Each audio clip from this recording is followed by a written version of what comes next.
Hi, I know that we're going to be celebrating Easter soon, and I wanted to share some Easter joy early for you. Our building continues to get closer to completion, and as you can tell, there's concrete poured. This is monumental. I love, these are steps, and so we're certainly excited about the building. Brick is going to be put on the outside. You're going to start seeing the brick and even some stonework, right? There's Indiana limestone that's part of the exterior of the building. But a couple of the things that are kind of cool about the whole process. One is what we tried to do to tie our past to our future. If you remember, we had an old cross on the front of our building that faced Knoxville. Well, we took that cross, we actually buried it underneath where the altar is. Because we thought, this is something that certainly is significant and connected to our faith. How can we connect it to further generations of faith? But along with that, we have pews that are in the baptistry that are from St. Clement's Church.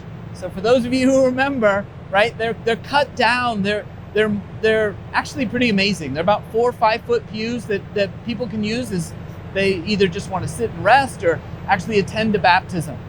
But what I also want to tell you about, the Stations of the Cross came in. A few things about them. First, they're from Stufflessers in northern Italy, hand carved, hand painted. You're going to see images of them. You're going to see how they do this great artistic work. But what I love about them is the color, the vibrancy, the beauty, and really the boldness. They're not small.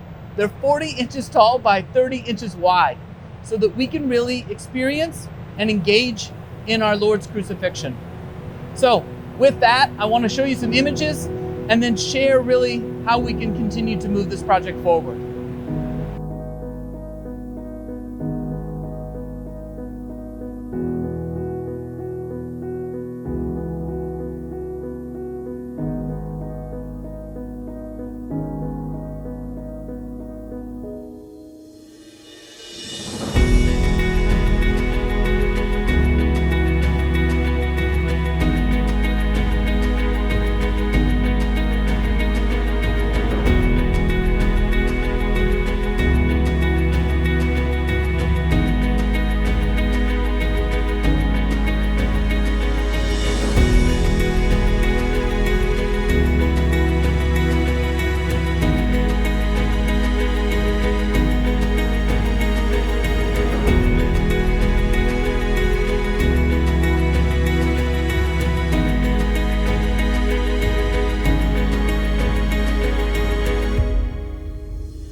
We are here in our workshops, and I will show you the tools and the wood we used also for your stations. These are the carving tools. As you can see, we have a lot of them and in very different shapes.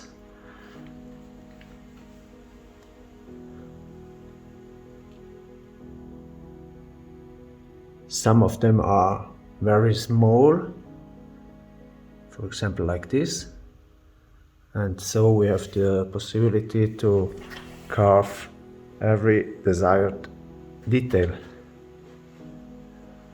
The wood we use is linden wood. You can see it here.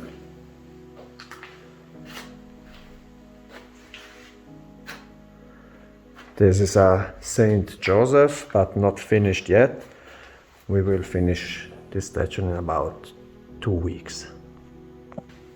After the carving phase, we proceeded with the coloring, and the first step the painter had to do is the applying of a special gesso layer, which is a mixture of a glue and gesso.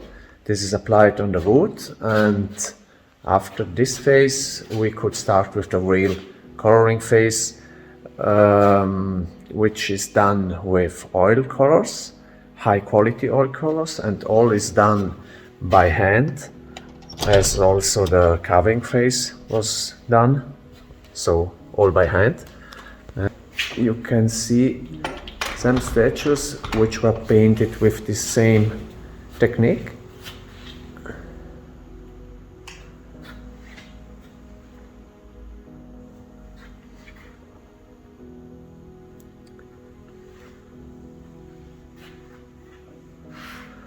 The gold leaf you can see here is the same we used for your stations. It's a real gold leaf with 23 carats. And also here you can see some more carvings we have here in stock. Usually we carve all of our statues by hand and as per a customer's wish, and which was also your case. We executed your stations exactly as per the architect's instructions.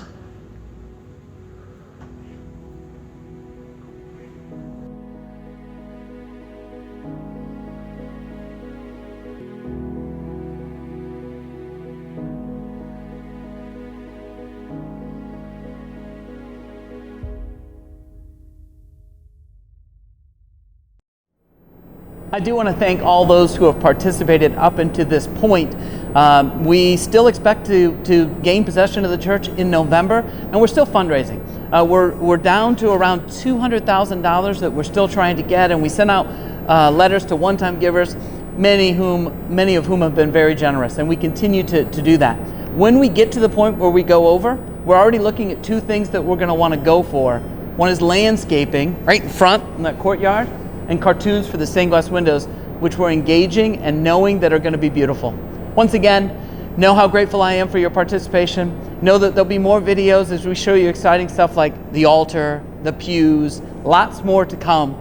And know how grateful I am for the gift of our parish and the gift of our parish church. God bless. Happy early Easter.